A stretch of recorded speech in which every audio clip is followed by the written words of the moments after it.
June of 2015, our state senator Lisa Boscola warned that the idea of expanding gambling in Pennsylvania, including online gambling, was gaining traction in the legislature due to structural deficits in the Pennsylvania budget.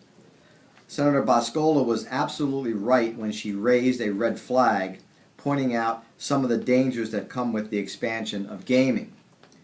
On November 19th of 2015, a few months after that, the media reported that a state House committee had voted out of committee legislation that would represent the biggest expansion of legal gambling in Pennsylvania since the casino era was ushered in. By an 18-8 vote, the Gaming Oversight Committee approved a bill that, if enacted, would, number one, legalize and regulate internet gambling run exclusively through the state's 12 licensed casinos. Two, create a new type of mini casino in Pennsylvania by permitting up to 250 slot machines at off-track betting parlors run by the state's 6 racetracks. Three, allow casino operators that reached an agreement with airport authorities to install slots at the state's 6 airports, designated as capable of handling regular international flights, including Harrisburg. And also, lastly, allow casinos to sell alcohol around the clock. The aforesaid vote pushed forward the debate that could very well lead to Pennsylvania joining the ranks of states that have legally sanctioned gambling on all forms of personal electronic devices, including computers, tablets, and smartphones. Most recently, it was reported, I believe today or yesterday, that the Pennsylvania legislature, particularly the House of Representatives, will initially take up this matter, perhaps to be followed by the Senate shortly thereafter. So this issue of the expansion of internet gambling is right on the doorsteps of Pennsylvanians. The arrival of casinos in Pennsylvania sparked controversy throughout the state at the time that it was initiated, with proponents arguing that gaming, and specifically casinos, would increase revenue and employment in the state. Now, however, Pennsylvania leaders are no longer satisfied that the current industry is sufficient. Pennsylvania is now looking to legalize online gambling, a practice that, in my view, could harm our society instead of helping it. Although I recognize that online gambling and the expansion of gaming in general can be used as a means to raise state revenue, I, as a law enforcement officer, am very concerned about the negative impact of such an expansion. 7 states currently have legal online gambling, including Nevada, Delaware, New Jersey, New York, Georgia, Minnesota, Michigan. New Jersey, which legalized remote gaming in 2013 after being vetoed by Governor Chris Christie in both 2011 and 2012, has actually seen revenue fall dramatically short of its projections. However, the real concern is the social impact that this will have, namely an increase in addictions and crime. There are many types of gambling addictions, but the most common and all-encompassing is a problematic addiction. It is defined as an addiction that causes, quote, disruptions in any major area of life, psychological, physical, social, or vocational. In January of 2007, Professor Mark Griffith wrote an article published by the British Medical Association titled Gambling Addiction and Treatment Within NHS. Griffith goes in depth to discuss the dangers of online gaming specifically, saying that it is potentially, quote, one of the biggest challenges concerning the social impact of gambling, end of quote. According to Professor Griffith, 10% of the UK population has an online gambling addiction, while 3 to 5% of city residents are addicted. It is the remote nature of this type of gaming that makes it such a threat to public health. The accessibility it offers allows people to gamble wherever and whenever, including at work and at school. For addicts, the temptation is sitting right there, in their phones, in their computer, at their desk. With this accessibility comes a lack of monitoring, where the vulnerable, such as young children, young students, problem gamblers, addictive types, and the mentally impaired, can use the site without any supervision. The demo modes of these casinos, where users can have a free trial to experiment with the site, are typically made to let the user win in order to lure them into actual gambling.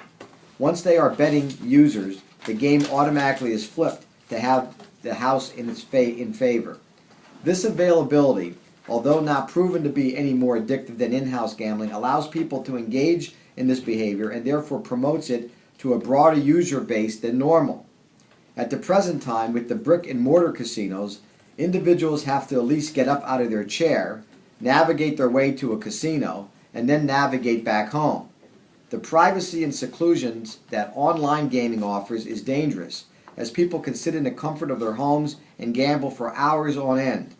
In a traditional casino, dealers and staff are there to oversee the amount of time spent at tables and often will discourage problematic conduct. Not so with online gaming. Another issue with online gaming is the lack of fiscal awareness. Gaming sites deal exclusively with electronic cash, which, quote, may serve to distance a gambler from how much money he or she is actually spending, end of quote, according to the Griffith report and study. Furthermore, the advent of e-cash systems allow gamblers to access money with a click of a button, never having to leave the game, and leading to the idea that virtual cash is less valuable than actual cash.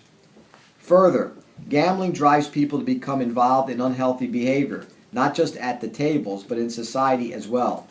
Take a case directly out of Northampton County, Commonwealth versus Greg Hogan. The president of his class at Lehigh University, Hogan was sucked into the world of online gambling. His father found out and installed protective software on his computer.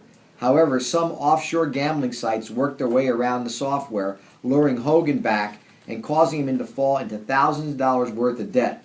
He felt so desperate that he turned to crime. On December 9, 2005, Hogan robbed a bank. His online poker addiction drove him to become someone else, someone that not even his closest friends or family recognized. Online gambling turned him into a criminal. The same thing happened to a nun working at Iona College in New York. She embezzled over $850,000 from her school to fund her gambling addiction. But the danger does not stop there. A study funded by the American Gambling Association titled, quote, Suicide and Gambling, an analysis of suicide rates in U.S. counties and metropolitan areas showed that the suicide rates in major gambling areas are higher than those of towns that do not allow gambling. Gambling or some factor closely associated with it is linked to elevated suicide levels. The findings raised the possibility that the recent expansion of legalized gambling and consequent increase in gaming may be accompanied by an increase in suicide rates. Bankruptcy is also an issue at play. People gamble away their salaries, their savings, their lives. In Mississippi, a study found that gaming was responsible for a 24% increase in bankruptcy filings, not just in the state itself, but in neighboring states as well. The people who cannot fight their addictions lose everything, resulting in an increased likelihood of hunger, homelessness, and the inability to provide themselves with necessary care. Obviously, the online gambling has not been the sole contributor. The brick and mortar casinos themselves take part of the blame. But by introducing the second method of online gambling, we are letting loose a second lion into the pasture. Additionally, there are many crimes that are exclusive to online gambling. For example, there are fake gaming sites, lottery scams, and even, quote, winner, end of quote, scams.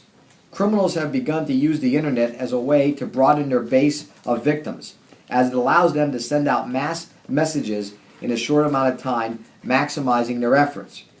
A fraud scheme from Canada stole $5 million from U.S. citizens, sending out emails telling them that they had won the lottery.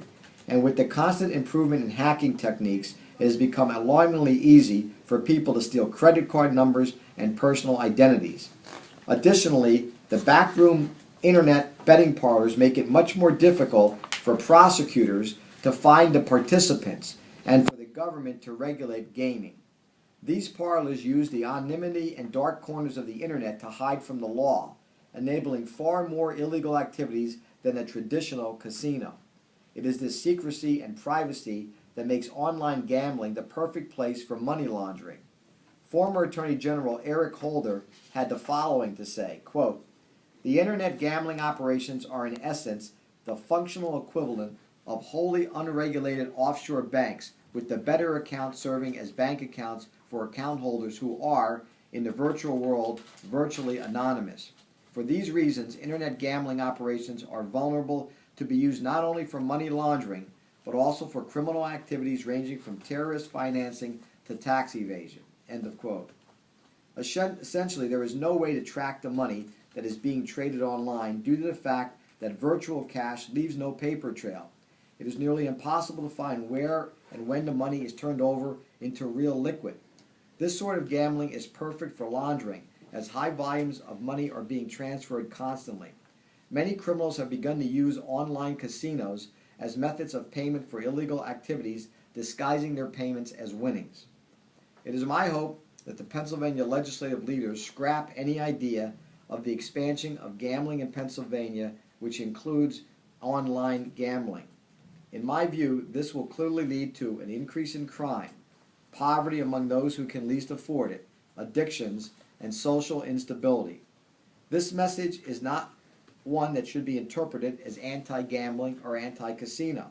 In fact, I supported the construction of the Sands Casino in Northampton County, and I have personally patronized it. This is not about brick-and-mortar casinos, but it is about the expansion of online gambling and other aspects of this legislation that, in my opinion, can only result in a negative impact upon many of our citizens throughout the state.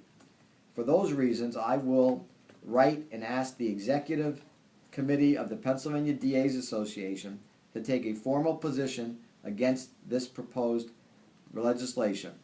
I also will be contacting the local Lehigh Valley legislators to ask them to oppose any expansion of gambling that includes online internet gaming activities. I do have a copy of my statement here.